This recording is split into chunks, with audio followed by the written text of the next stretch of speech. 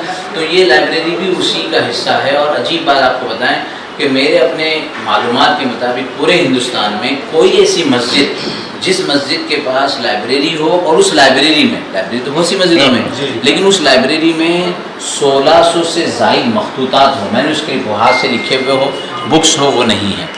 تو میں میری تعلیم جامعۃ الملک سعود ریاض میں ہوئی، میں نے ماجسٹر کیا سعودی سے، تو میرا وہاں کام بھی لائبریری کا تھا. تو لائبریری میں نے دیکھا کہ مخطوطات کو کیسے پرزرو کیا جاتا ہے، کیسے فمیگیشن کیا جاتا ہے. تو یہ ماشاءاللہ یہ سلسلہ چلا، 10 سال کی محنت کے بعد ہماری جو ہے فہرست مخطوطات بھی تیار ہوئی ہیں. اس کو تو فہرست مخطوطات بھی تیار ہوئی. تو لائبریری میں ہمارے تقریباً 25 سبجیکٹ پر اردو، عربی اور فارسی میں مخطوطات اور مطبوعات بہت اہم، یہ جو ہے فہرست ہیں، یہ ماشاءاللہ پوری مرتب ہو گئی ہے. اور مخطوطات کے رکھنے کا مستقل ایک نظام بنایا گیا ہے، کچھ یہاں پر ڈسپلے پہ رکھے گئے ہیں. تو بہت اہم اور قیمتی کتابیں اس میں ہیں، جس سے اب یہاں پر 2015 میں اس کے افتتاح کے بعد نہ صرف ہندوستان میں ہماری ایک بک ہے جس میں وزٹرز کے ہم رائے لیتے ہیں. تو آپ کو بتاؤ ملیشیا، انڈونیشیا، سنگاپور، امریکہ، اور اس کے بعد ہالینڈ، اور بلاد عربیہ سے تو دبئی، قطر، مسقط، بحرین، ساری جگہوں سے اسکالرز آ چکے ہیں اور وہ یہاں سے استفادہ کرتے رہے ہیں. انشاءاللہ آئندہ بھی اس سے کریں. اس سے دوسرے اسٹوڈنٹس کو کیا بینیفٹ ہے آج کے دور میں؟ بہت اچھا سوال کیا آپ نے اسٹوڈنٹ کو، اور یہ میں پیغام پہنچانا چاہتا ہوں آپ کے ذریعے سے کہ کل ہمارے پاس دہلی یونیورسٹی کے جو ڈین ہیں اور بامبے یونیورسٹی اردو ڈپارٹمنٹ کے جو ڈین ہیں وہ دونوں بھی آئے تھے. جو یونیورسٹیز میں، جو کالجز میں بچے PhD کرتے ہیں، تو PhD کے سبجیکٹ ہوتے ہیں. سپوز ایک سبجیکٹ ہے کہ 1900 میں 90s میں 91 سے لے کر 20 تک جو ہے پیپرز کے اندر کی خبریں کیسی ہوتی. تو ہمارے پاس اس زمانے کے پیپرز ہیں، آزادی سے پہلے کے پیپرز ہیں. تو کیسے مولانا ابوالکلام آزاد نے کیا کہا تھا، اور دوسرے اس وقت کے دور کے جو لوگ ہیں انہوں نے کیا کہا تھا. تو بچے ہمارے پاس آتے رہے ہیں. ڈاکٹر عبدالستار دلوی اور ان کی بیٹی معزہ دلوی، وہ سب تعارف رکھتے ہیں، لیکن پھر بھی بچوں کو اس کی اویئر ہونی چاہیے، اور کہ یہاں بہت بڑا مواد ہے، اور وہ PhD میں، ان کے MPhil میں، ان کے ماسٹرز میں، یہاں پر وہ مواد ان کو فائدہ مند ہو سکے.